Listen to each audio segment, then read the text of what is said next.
What's up, HyperFast Agent Nation? On this episode of the show, we've got an amazing guest. He started his own digital marketing company and quickly built it to 6 figures, got to even 7 figures within the first year. He's also an avid chess player, super strategic thinker, and all-around great person. Welcome to the show, Deon Bonaparte.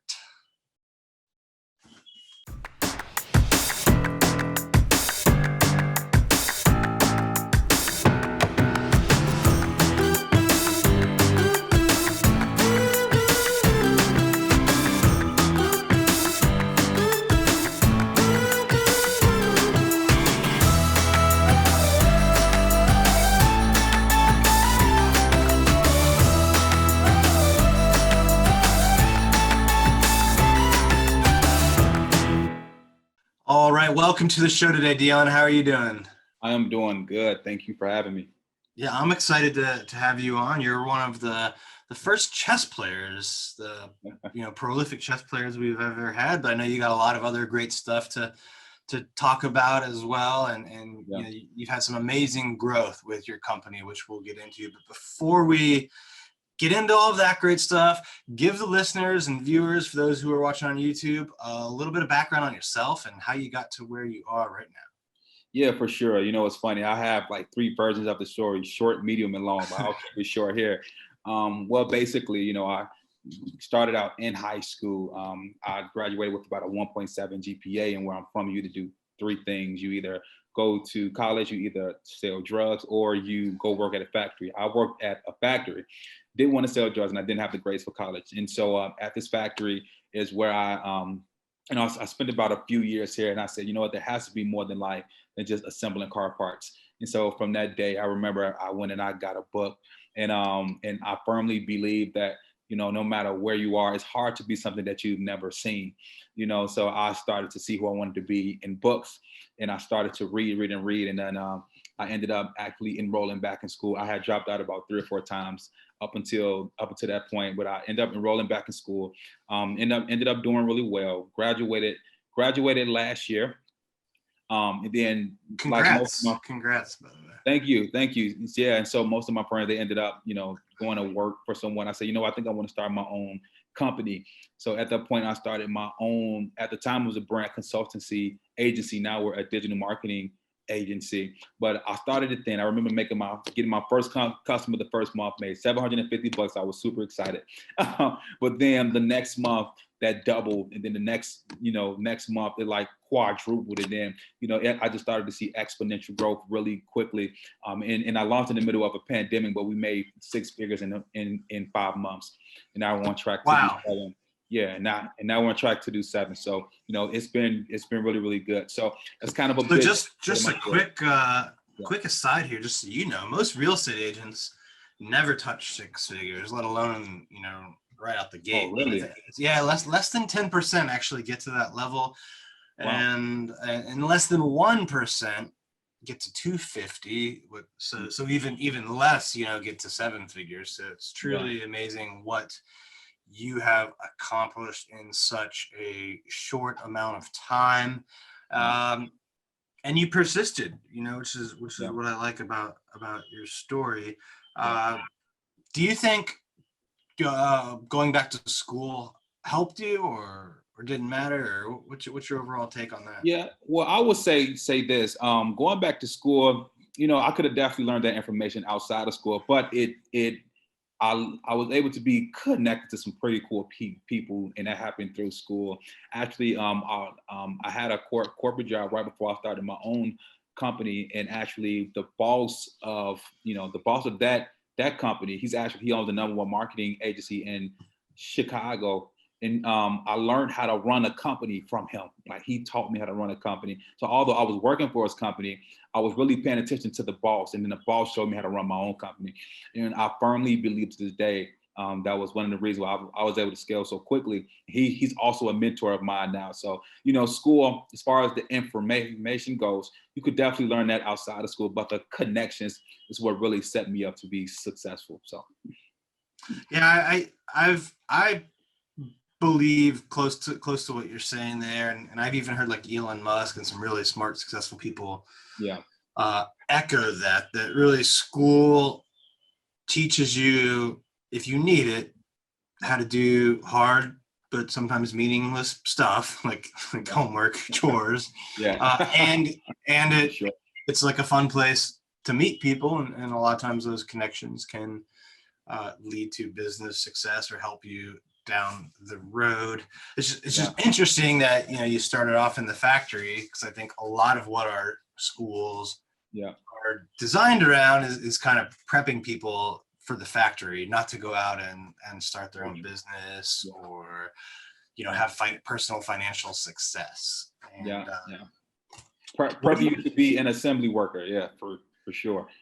What do you think were the keys to you getting out and starting your own business that succeeded so fast? And what is your business, by the way? Because I don't know if we've mentioned that yet or if people know, but for sure. So the name of my company is NDVU Lab, and we're a strategic digital marketing agency. Well, we started out as a brand consultancy. All right. So right now we serve our market and our customers in a digital marketing capacity, and we lead with the tagline, strategizing the impossible. And the reason why we say that is because I believe anything can be accomplished with strategy. And I always start from this premise that 60% of small businesses fail within the first 5 years because of one of three reasons: either people, processes, or products and service, right? The wrong people, wrong processes, or the products and service are just not good or fit for the market, right? And so, once we can get clarity, the strategy can then help us get the clarity that we needed. Then the clarity could then lead us to making better business decisions. All right. So whether that's for our business or our brand or even in marketing, when we can have the clarity that can help us grow our business, we can make better decisions in the market, whether it's branding, whether it's marketing, or whether it's just doing something for your business operationally. All right. So anyway, but that is how I kind of founded this concept. And so most of my attention is focused on definitely marketing and branding. So from SEO, SEM, to organic page, social content, etc., to building a website, logo. Me personally, I specialize in strategy. That's the way I think. Hence chess. I've been a strategist my entire life. So that's what my kind of cream of the crop is. Hey, hold that thought. Do you want to get 100 tips for free from my best-selling real estate book, The Hyperlocal HyperFast Real Estate Agent? If you do, go to hyperfasttips.com and you can download 100 of my best tips today. Again, that's hyperfasttips.com. You can download 100 tips on how to grow your business, get more clients, deliver more value to more people. Go to hyperfasttips.com. Business strategy. So that's how'd you get into chess? Yeah, well, I tell you what, man, I remember I was in third grade, and it was a teacher. I will never forget his name. His name was Mr. Parker. He took me under his wing and he just showed me the game of chess. At first I thought it was boring and whatever, but like I really found myself in chess because when I was in class, I used to like suck in school. I didn't get good grades. I did not get good grades. I was not like the top student. Like I sucked in school, but the smartest people at the school would play me at chess and they would always lose. And so I didn't know. And so I was like, man, what is that to where I don't perform in the classroom, but on a chess, board, I'm like good, and so, so I just kind of took that with me, but man, it all started, third grade, learning to play chess. This guy, he took me under his wing, and I actually would end up, it took me about 3 years to actually beat him in chess. But once I beat him in chess, he could never beat me again. So it's pretty funny. Wow. You broke through that barrier, and, amazing to hear. Do you think chess helped prepare you for what you do now? Yeah, well, I think that being able to think strategically through chess definitely helped me to, do what I do now, and then, I remember too, I got fired from like three, 4 or 5 jobs, and I kept wondering, why did I keep getting fired from these jobs? What is going on with me? And so I went and I took the Myers-Briggs, and it showed me that I was an ENTP, right? So, and so an ENTP, they are naturally wired to be strategic thinkers. And I had no idea, but I also found out why I kept getting fired. I just simply wasn't getting put, where I could use my skill sets, being the highest and best at. And one of those being probably the top line is being a strategic thinker and being able to think in strategy. When someone is thinking 1 or 2 moves ahead, I'm thinking 5 and 6, and so that's what's been able to, definitely help me to get ahead in business and just to get ahead in my, career as well. Yeah, that's an interesting take, because the field that you're in, the business that you're in, digital marketing, that wasn't even around 5, 10 years ago, right? So I know. how colleges, I don't think are necessarily known for being like fast moving. How it's not like there's a plethora of professors and teachers who've succeeded in digital marketing, digital agency stuff that are now teaching. Yeah. Right. So Funny. So you may have learned principles in other classes that helped with what you do, but it's just kind of interesting to reflect on what other things in your life might help you later on, and you're not even aware of that side benefit. Like, obviously you got into it because it was fun and you like the challenge of it, but it also had this side benefit of helping you think strategically, which was a big asset when you got into business. Yeah, that's what, hands down, that is what set me apart. I did learn some cool stuff in school, but it wasn't, like I said, it was more so how my mind was naturally wired, and also the community of people that I had around me, such as my mentor. So I would say those 2 things, strong mentorship and just knowing my skill set. That's what set me apart. And I think that no matter what field that you're in, to have someone who's doing what you're trying to do and to stay true to your skill set, you will win every time. I agree. You need to surround yourself with people who've been where you want to go. Yeah. Who's your ideal client right now? Who do you like to help? Absolutely. So my personal ideal client, I work with a lot of Black and brown businesses right now, typically Black and brown small businesses to medium size. We just landed one corporate client, which is pretty cool. But definitely small to medium sized business, typically Black or brown owned. I love working. So funny, we're talking about schools, but I love working with schools. Right now, we're actually working with a middle school right now called Heritage Leadership Academy.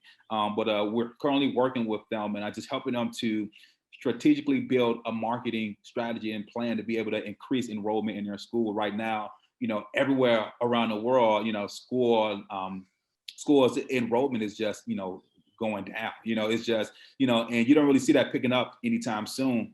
And so, for middle school, we're coming up with a plan to see, how can we cater a curriculum to students to actually be able to benefit from after they leave the school, and then after you do that, how can we then market it so that we can get them into the doors, and so just really coming up with a solid plan to help them do that. So definitely work with a lot of small Black owned businesses and medium size as well. One thing that we've learned, one thing that I've learned is that, typically Black owned agency gets seen as inferior, but one thing that I want to kind of announce is that, we don't have to be, and we can actually have a product that's just as good as anyone else. So that's what I've been able to show with a lot of our clients that we serve. Which industries are they typically in? I know you mentioned school, but any others that you tend to focus on? Absolutely. Our industry, they vary vastly, but definitely school institutions for sure. We serve a lot of life coaches as well. And then we serve a lot of just universities. Houston, we actually just got done working with the University of Houston, which was pretty dope. But yeah, so they're definitely, there are a lot in education, there are a lot in tech. And then also we work with a lot of entrepreneurs as well. Just if you're looking to be a life coach, a life strategist, or anything of that nature, we typically serve those clients. Okay, and what any particular size, like in terms of what's their typical marketing spend overall per month? Yeah, for sure. So this varies, right? So this typically varies. Typically with schools, they can have a budget anywhere from $10,000 to $50,000 that they're using, per month for marketing, depending on the, just depending on the school, right, from a university to a grade school, right, that budget is going to, vast and vary differently. But anywhere from $10,000 to $50,000, that's typically where we serve our clients. And then we also have our smaller entrepreneur client that's kind of just getting going, so we have smaller packages that can serve them as well. But our average is right around $10,000 to $50,000 per month per client. Okay, and what are you helping them do better? What do they usually need help with? Absolutely, that's a great question. So typically, I guess, and I kind of said this before, strategize the impossible. Anytime we meet with the client, they have these astronomical goals of what they want to accomplish, what they want to do, how they want to achieve it. And so again, kind of what I foundationally believe is that through strategy, you can help your clients succeed, right? You can help get the clarity that's needed to make better decisions, better business decisions, better branding and marketing decisions as well. So I would say that one thing that we're definitely helping our clients to do is to get the clarity needed to grow their business, to scale their business, and to be more, and just to be more successful with who they're serving. Okay, so whether that's coming up with a more effective marketing strategy, putting a effective brand strategy together so that when they do launch or when they do go to the market, their product is actually connecting to their consumer and they're showing up first, right? And when they create their product, that it's actually solving a problem, right? What problem is your brand or what problem is your business solving? And if it's not solving a problem, then you need to go back to the drawing board. So again, everything that we do, any marketing, branding strategy, website or logo, etc., it's all built around this strong foundation of strategy. We don't move without strategy. Me personally, I don't do any creative work at all. The only thing I focus on is strategy, strategic thinking, and how to position you to be number one in your industry. Strategically thinking your way to be positioned as number one. That's what we do best.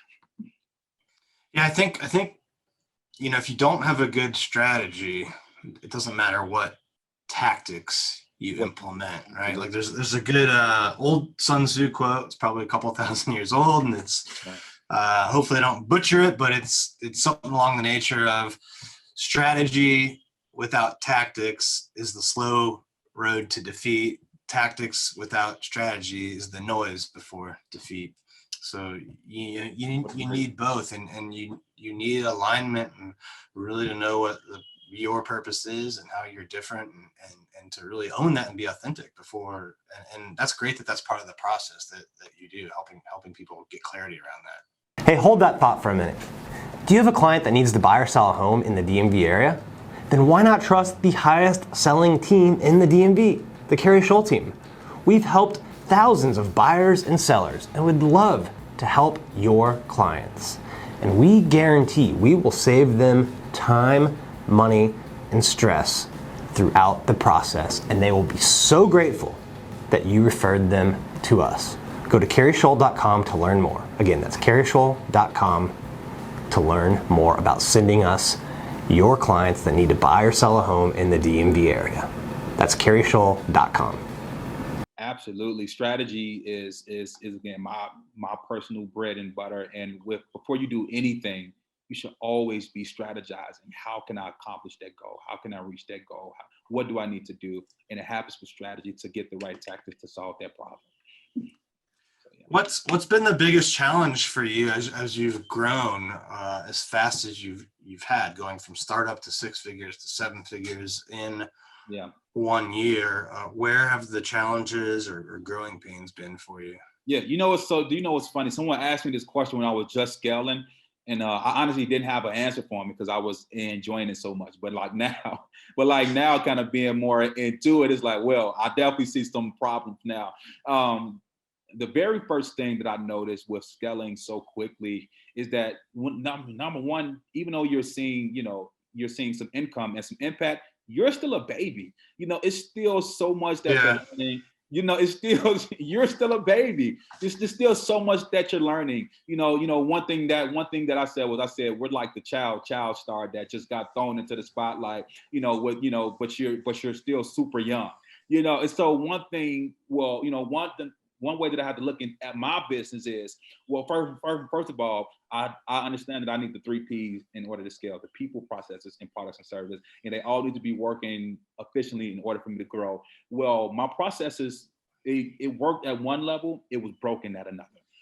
It worked when I was kind of just starting out, but as we grew that quickly, those same processes couldn't hold the weight of, me growing and kind of what my business was at that point. And I'll give you a prime example of that. I hired this guy to kind of be our creative director when we first started. And don't get me wrong, he was good. But I actually got introduced to do a corporate contract. And mind you, I'm like 7 or 8 months in, so I'm still so new. And so he asked to see my team. And this guy, he's worked with McDonald's. He worked with all the top brands. And so he said, let me see your creative director. So then when I showed him my creative director, now having a creative director worked when I was just serving the kind of solopreneur client, just a client that's looking to get on their feet, they're looking to start their business. It worked for them. But when I'm working with a top level marketing director, he's seeing my creative director and saying, you know what? He's a creative director, but he doesn't really have a strong portfolio. Now, the guy that I had, he was an amazing photographer, amazing videographer as well, but he didn't have a strong creative director portfolio, which is basically projects that he's led. And, outside of the people, the course that we've served. So it just, so to work at that level, there just wasn't a system set up, at that time as well. I didn't have an account manager simply because I didn't need one at the level that I was at, so I was just like, so I didn't have an efficient creative director. I also didn't have an account manager. So at the level that I was at, that was fine. But when I grew so quickly at the level that's higher up, working with corporate, working with bigger businesses, these were things that they were looking for in order to work with you, so literally I actually just went through this change. I had to revamp my whole team to be able to serve that kind of client, to be able to serve a corporation, to be able to serve a bigger business. And so that's literally what I had to do, man. So, yeah. Yeah, I think for most entrepreneurs, when they're building their first business, at some point they're kind of building the rocket ship as they go. Now, once you get bigger, have a little bit more resources, you can plan for further down the road. But when you have that first big upward curve of success, at least the first time, I think you're going to go through a period where you're kind of building the machine as you're operating it. Yeah, absolutely. And that's something that again, something that I'm continuing to do today, but I'm a lot better at it now than when I first started. So what do you think is the biggest mistakes companies or small businesses make with their digital marketing? Yeah. Well, first of all, I'll even kind of take it and scale that back down. What are some of these digital marketing companies doing before they even can serve a client? I would say, well, first of all, those 3 Ps, right? There's typically what I see in small businesses when they're first getting started, digital marketing companies, et cetera. There's just not a strong process in place, depending on who you're serving, right? So me, I serve a more of a urban Black and brown market, but no matter which market that you serve, I went to some of the, top corporations, ad firms, and they had sucky processes. And you can see why they were becoming a dinosaur in their industry. They just were not looking to revamp, retool, take on, see what's new. They literally are living off of their contracts from 20 years ago, and so that's what you see now, is that there's just not strong processes in place with who they're serving. And so what am I talking about with those processes, right? Having a strong customer experience. So, from the point that you actually, that you get the deal and you have to serve this client, what kind of a process are they going through with you that can be effective, efficient, and so that you can not only deliver, but that you can over deliver. The thing is, we have a lot of digital marketing companies that are just delivering but not over delivering. And when you over deliver, that's how you get that next bill. That's how you get that next deal, when you over deliver. My mentor, he told me, he said that when you're when the person that you serve as a customer is going out to dinner with a friend and they ask them, hey, how did that thing go with that business? And then they're going to say, oh, it was fine. They did okay. They did a okay job. That's going to be the end of the conversation. You're not going to hear anything else. But when they ask and say, hey, how did that thing go with that business that you were working with? And then they say, it was amazing. Guess what? You're now going to be on that list when they're looking to do something similar because their friend gave you such a good report. So I would say those two things are really critical for new businesses, especially as a digital marketing agency or marketing company, et cetera. First of all, you have to have strong processes in place. Give your customer a good, consistent experience, and then nextly, make sure you over deliver and not just deliver. If you're going to do it in 10 weeks, you told them 10 weeks, then do it in 9. And that's how you steadily get that business and grow your business. That's how I was able to grow my company. It's just to over deliver and put in the hard work and do the things that no one really wants to do. And so that's how I've been able to see success. And I don't know if if newer digital marketing firms are really doing that now. I think that's true in any business. Not enough people are doing it. So that's a great point. If you're out there listening, real estate agent, investor, ask yourself, what can you do to over deliver for the client? Exceed their expectations, and you'll get business. Like you'll get more than you can handle if you consistently do that. I'll just put it that way. Deon, this has been great. I always like to end with the hyper fast round. If you're ready for a few rapid fire questions here. Let's do it. All right.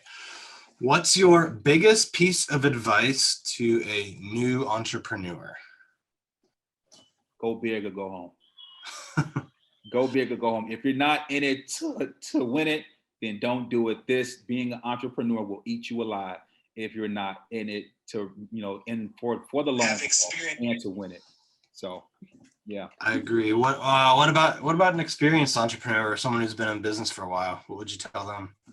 Yeah, well, I would just say make sure that you are always learning. No matter how long you've been in business, no matter how long you've been an entrepreneur, et cetera, there's always something new to learn, always something new to expand on. Don't get complacent, don't get tired, or don't just stop learning because you got people like me that's creeping up, and that's ready to grow. So make sure that you stay on the cutting edge and make sure that you stay sharp. What's been your biggest challenge and how did you overcome it? It can be personal, business, whatever you feel like sharing. Yeah, for sure. So how I typically start anytime I speak is I start with this thing about me that I graduated with a 1.7 GPA. Now I get paid to think. I literally get paid to think. I also had a speech impediment my entire life. I've always stuttered, but now I get paid to speak. So I'm often speaking somewhere. I'm always doing some kind of speaking thing. So literally the two things that were the toughest trials for me, I have overcame, and now that's what I do on an everyday basis. Amazing. If you're not speaking or working on your business, what would we find you doing? Man, listen, you go always find me playing chess. I love playing keys as well, piano, and then also I stay in downtown Chicago, so I'm always riding my bike on Michigan Avenue and just kind of down the lake. So I'm always either doing one of those three things and eating some good food. So awesome.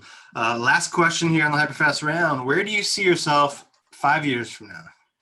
Absolutely. Well, my goal right now is to grow a company. I want 5 locations in kind of the very urban metropolitan areas in the States, and married with children. That's kind of personal. I've been a single guy pretty much my entire life. So definitely doing that, being successful, growing a company, and then lastly, impacting millions. I want to impact millions and leave something that even after I'm dead and gone, that millions of people can grow, live, and just become through what I've left. So amazing vision. I hope, wish you the best getting there. I'm sure you'll do it. You've already done so much. It's been an amazing journey. This was very inspirational. Thank you for the value you provided to our listeners and viewers today. Before we sign off, if people want to get in touch with you, connect with you, or just learn more about what you do, what are the best ways for them to do that? Yeah, I would say definitely go to my agency's website, ndbulab.co. All right, ndbulab.co. And then also just Deon Bonaparte on any major social media, Facebook, Instagram, YouTube. You can just find me at my name. I'd love to connect with you. All right, listeners, find Deon Bonaparte on social media or go to, let me see if I get it right, learn about his digital marketing agency. You can go to NDVU. Did I get that right? There you go. ndvu.co. Well, Deon, thank you for being on the show. For all of our listeners and viewers, thank you for tuning in.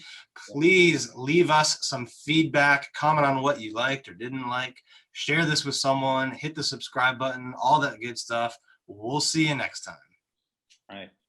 Thank you for tuning in to this episode of the HyperFast Show. Subscribe to us if you want to make sure you get the latest and greatest HyperFast shows. And remember, we love reviews. Reviews help us bring better and better guests and improve our shows. So give us the good, the bad, and the ugly. We hope you enjoyed the show, and we will see you next time.